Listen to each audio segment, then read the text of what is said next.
Bienvenue dans cette deuxième partie de conseils pour un milliardaire. Là, vous recevez des conseils pratiques pour bâtir votre entreprise et devenir un milliardaire. Donc, on parle des 15 raisons qui empêchent des milliers de gens de passer à l'action, donc de créer leurs entreprises. Et étant donné que c'est la deuxième partie, nous commençons à partir de la sixième raison. Si vous n'avez pas suivi la première partie, je vous conseille de la suivre et de revenir sur cette vidéo. Donc, la sixième raison qui empêche les gens de passer à l'action, c'est « je suis trop jeune ».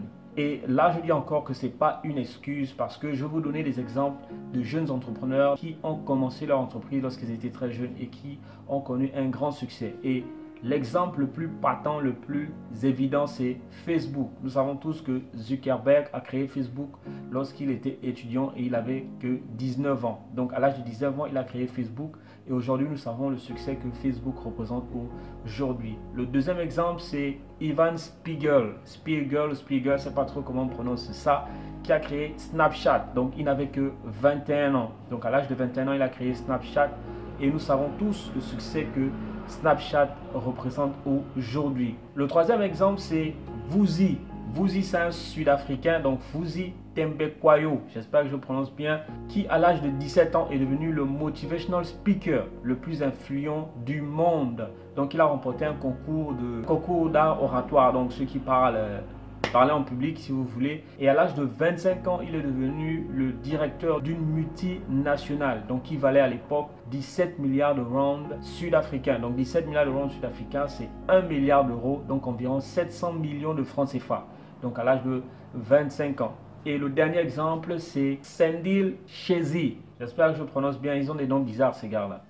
Qui à l'âge de 23 ans est devenu le plus jeune milliardaire d'Afrique du Sud grâce à la bourse, donc grâce au Forex, au Foreign Exchange. Donc, voici des exemples patents qui prouvent que l'âge, c'est juste un nombre, rien de plus. Donc, comme on dit souvent aux âmes bien nées, la valeur n'attend point le nombre d'années. Donc, si vous avez des enfants, si vous avez des neveux, des petits frères, des petites sœurs, c'est maintenant que vous devez les inciter à créer des entreprises, à booster leur créativité et à faire de leur imagination des sources de revenus. La septième raison qui empêche les gens d'entreprendre, c'est encore lié à l'âge. Donc, je suis trop vieux. Et là encore, je m'en vais vous prendre des exemples des gens qui ont créé des entreprises un peu, quasiment leur vieillesse, pas la vieillesse, mais un peu âgés quand même, et qui ont quand même connu de succès. Donc, le premier exemple, c'est Adidas. On connaît tous Adidas. En tout cas, 90% de la planète ou 95% de la planète connaît Adidas. Donc Adidas a été créé par Adolf Dassler. Il a créé Adidas et c'était pas Adidas à l'époque. En tout cas, il a créé sa marque de chaussures à l'époque. Il avait 48 ans. Donc malgré le fait qu'il a créé donc quasiment à la cinquantaine, ça n'a pas empêché qu'Adidas connaisse le succès que nous connaissons aujourd'hui. Le deuxième exemple, c'est Coca-Cola. Donc celui qui a créé Coca-Cola s'appelle Asa Candler. Il a créé sa marque de boisson, il a créé Coca-Cola, il avait 41 ans. Donc il s'approchait de la cinquantaine. Ça n'a pas empêché le fait que Coca-Cola soit un succès aujourd'hui. Et le dernier exemple, c'est David Sanders, que nous connaissons tous, donc le KFC. Il a créé le KFC lorsqu'il avait 40 ans, mais le KFC a connu un véritable succès lorsqu'il avait 80, il avait quasiment dans les 80, donc 79 ans, 80. Et c'est à cet âge-là qu'il a vraiment connu le succès. Donc, l'âge n'est pas une excuse. Donc, si vous avez dans la quarantaine ou la cinquantaine, vous pouvez toujours créer votre entreprise. Maintenant, voici un conseil pratique que je donne souvent lorsque j'ai en face de moi quelqu'un qui est dans la cinquantaine, c'est que vous devez vous associer avec vos enfants. Vous devez vous associer avec vos enfants pour créer votre entreprise. Donc vous, le parent, vous apportez l'expérience de la vie, vous apportez votre expérience et les moyens financiers. Et vos enfants apportent les compétences techniques, donc comptabilité, marketing, prospection du terrain, ainsi de suite. Et cette combinaison va faire un équilibre. Si vous considérez que vous êtes assez vieux pour entreprendre, vous pouvez toujours entreprendre en vous associant avec des jeunes, mieux en vous associant avec vos enfants. Donc ça fait une entreprise familiale et voilà, tout le monde gagne et les parents et les enfants sont contents. Donc l'âge n'est pas une excuse. Vous pouvez toujours entreprendre, même si vous approchez la cinquantaine et même si vous avez dépassé la cinquantaine. La huitième raison qui empêche les gens d'entreprendre, c'est personne ne me supporte ou je n'ai pas de soutien. Généralement, lorsqu'on crée une entreprise, on espère que la famille nous supporte, que les amis nous supportent, que les connaissances achètent pour pouvoir booster l'entreprise. Mais beaucoup d'entrepreneurs se rendent compte que lorsqu'ils mettent leurs produits sur le marché ou lorsqu'ils lancent leurs services, les personnes les moins concernées, ceux qui n'ont rien à foutre de leur business, c'est les parents, les amis, les connaissances en question. Et même les organismes étatiques de soutien aux entrepreneuriats, tout le blabla. Lorsque vous commencez à entreprendre, vous vous rendez compte que tout ça, ce n'est que du blabla. Personne n'est avec vous. C'est pas normal, mais quelque part c'est normal. Pourquoi? Parce que on vit dans un monde où on aime les gens on aime ceux qui brillent. On aime les gens qui ont déjà réussi, bizarrement. On n'aime pas soutenir les gens pour qu'ils réussissent, mais une fois qu'ils ont réussi, c'est là où on les aime. Hein, le monde, c'est comme ça. Et en marketing ou dans les réseaux sociaux, il y a ce qu'on appelle les social proof, c'est-à-dire on est plus à même d'aimer un post que les gens ont déjà aimé, que beaucoup de gens ont déjà aimé, plutôt que d'aimer un post où il y a 2 likes ou 3 likes. Si on voit que le gars il a peut-être 100 ou 200 likes, on va plus encore donner un like. Comme dit la Bible, hein, on donnera plus à celui qui en a déjà, et celui qui n'en a pas, même ce qu'il a, on va l'arracher. Donc, ce que je vous conseille de faire, c'est de ne rien attendre de personne. Le monde aime les gens qui se distinguent. Vous devez faire vos preuves. Vous devez montrer de quoi vous êtes capable. Même les sponsors, lorsqu'ils vous approchent, un sponsor ne vous sponsorise pas juste parce qu'il a pitié de vous. C'est-à-dire, il doit utiliser votre image. Même les influenceurs sur les réseaux sociaux, avant qu'une entreprise ne s'approche d'un influenceur, on voit le nombre de posts que la personne a publié, on voit le nombre de personnes qui ont liké, on voit l'influence de l'influenceur. Donc, influenceur, ça dit influence. Donc, lorsqu'un sponsor ou une entreprise s'approche d'un influenceur, on voit quelle influence il a. Donc, ce que je vous conseille, c'est de ne rien attendre de personne, de faire un travail en profondeur. Prouvez de quoi vous êtes capable. Donnez le meilleur de vous, même lorsque personne ne vous voit, même lorsque personne ne like, même lorsque personne n'achète. Donnez le meilleur de vous, parce que c'est lorsque vous allez commencer à briller que les gens viendront de nulle part, parce que c'est comme ça que nous sommes. C'est comme ça que le mind de l'être humain fonctionne. Donc, personne ne te supporte, ce n'est pas une raison pour abandonner, ce n'est pas une raison pour ne pas entreprendre. La 9e raison qui empêche les gens d'entreprendre, c'est je n'ai pas les compétences, donc je ne sais pas comment créer une entreprise ou comment gérer une entreprise. Ce qui est tout à fait normal parce que, bon, on ne connaît pas tout. Hein. Vous avez peut-être des connaissances dans un domaine ou dans un autre, mais pas forcément dans la création ou la gestion d'entreprise. Donc, pour recevoir des conseils pratiques pour bâtir votre entreprise et devenir un milliardaire, déjà, vous devez vous abonner à ma page Facebook, Aldibas Dibangoy, et à la page YouTube Aldibas pour pouvoir recevoir des conseils puissants pour bâtir votre entreprise et devenir un milliardaire. Un autre moyen de créer ou d'avoir des compétences à la création, la gestion d'entreprise, c'est Google. Je répète encore, Google, c'est tout. Il y a tout sur Google. Vous pouvez tout apprendre gratuitement. Google et YouTube. Comment créer une entreprise, comment gérer une entreprise, toutes les informations sont sur Google. Donc, et gratuitement en plus.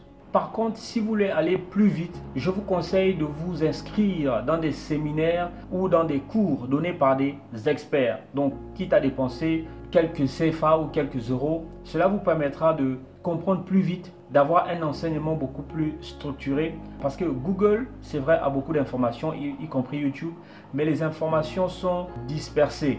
Par contre, lorsque vous participez à un séminaire donné par un expert en création d'entreprise ou en gestion d'entreprise, l'information est structurée. Il sait exactement ce dont vous avez besoin, ce que vous avez besoin d'apprendre. Donc, l'information est structurée et donnée par une personne physique donc, qui peut vous expliquer tous les détails de la création ou de la gestion d'entreprise. Donc, si vous avez l'occasion de participer à un séminaire, même payant, je vous conseille également, donc à part Google et YouTube, je vous conseille de participer à ces séminaires-là parce que vous allez gagner du temps et vous allez apprendre en quelques heures ce que cet expert-là a appris parfois en plusieurs années. Donc, si vous ne possédez pas les compétences en création d'entreprise ou en gestion d'entreprise, vous abonnez à ma page Facebook, vous abonnez à ma chaîne YouTube. Ensuite, vous allez sur Google et sur YouTube et aussi vous participez à des séminaires de création d'entreprise. Mais surtout, vous devez passer à l'action parce que toutes ces informations que vous allez recevoir ne valeront rien si vous ne mettez pas en pratique, si vous ne créez pas concrètement l'entreprise que vous voulez créer. La 10e raison qui empêche plusieurs personnes de créer leur entreprise, c'est je ne peux pas trouver des clients. Il y a deux possibilités à ce niveau. La première possibilité, c'est que vous avez une mauvaise idée de business. La deuxième possibilité, c'est les clients existent, mais vous avez du mal à rendre votre produit accessible. Donc accessible au niveau de l'information, donc vous avez du mal à communiquer, et accessible au niveau de la distribution. Donc les clients savent que ça existe, mais comment entrer en possession de votre produit, on ne sait pas. Donc la première possibilité qui est celle de mauvaise idée de business, ça veut dire que vous présentez un produit à des gens qui n'en ont pas besoin ou qui en ont peut-être besoin mais qui ne peuvent pas l'utiliser. Je prends l'exemple des applications mobiles. Aujourd'hui, beaucoup d'Africains entrepreneurs se sont lancés dans la création d'applications mobiles, ce qui n'est pas une mauvaise idée en soi. Le problème, c'est que est-ce que le marché africain est prêt pour les applications mobiles? Qui dit application mobile dit d'abord un problème de culture. Est-ce que nous avons la culture des applications? Je pose une question. Est-ce que toi qui me regardes, la dernière fois que tu as mangé, est-ce que tu t'es servi d'une application pour chercher un restaurant? La dernière fois que tu es allé à l'hôpital, est-ce que tu as consulté une application pour savoir quel hôpital était disponible, ainsi de suite? La dernière fois que tu as acheté un habit ou une chaussure, est-ce que tu l'as fait en ligne? Certainement, mais pas très sûr, parce que le monde des applications, on n'a pas encore la culture de l'application. Et deuxièmement, même si aujourd'hui on commence à avoir la culture, on n'a pas encore les infrastructures. Donc Internet. Internet, c'est encore de luxe dans beaucoup de pays africains. Et à chaque fois qu'on se connecte, c'est d'abord les réseaux sociaux, c'est d'abord Facebook, d'abord Instagram, c'est d'abord l'entertainment, donc le divertissement. Donc rares sont les gens qui utilisent des applications, et même si quelques-uns utilisent, cela ne peut pas vous permettre d'asseoir votre business sur les 10-20 personnes qui utilisent votre application. Donc voici un exemple partant de mauvaises idées de business ou d'idées inappropriées par rapport à ce marché. Donc si vous ne trouvez pas des clients, c'est que, ou si vous ne trouvez pas des clients, ou si vous avez l'impression de forcer les gens à acheter votre produit, ça veut dire clairement que vous êtes en face d'un public, vous êtes en face d'une cible qui n'est pas adaptée à votre produit. La deuxième possibilité, c'est que votre produit est demandé ou apprécié. Donc si vous n'avez pas de clients, ça veut dire que votre produit est demandé et apprécié, mais vous avez du mal à le rendre accessible. Au niveau de l'information d'abord, il faut communiquer massivement sur votre produit. Beaucoup de gens, lorsqu'ils lancent un produit, ils lancent une entreprise, soit ils ont du mal à communiquer, ou soit ils communiquent très peu. C'est-à-dire, pendant les premiers mois, les premières semaines ou les premiers mois du lancement de l'activité, ils commencent à communiquer, ils commencent à passer dans des radios, dans les télévisions, sur les réseaux sociaux. Et après, ils coupent la communication, on n'entend plus parler d'eux. Ce qui est une mauvaise stratégie. Je prends des entreprises comme Coca-Cola par exemple, qui a des décennies, peut-être même une centaine d'années d'existence. Coca-Cola jusqu'à présent continue de communiquer. Il continue à communiquer, continue à faire des spots publicitaires, avoir des stratégies marketing en fonction de la demande.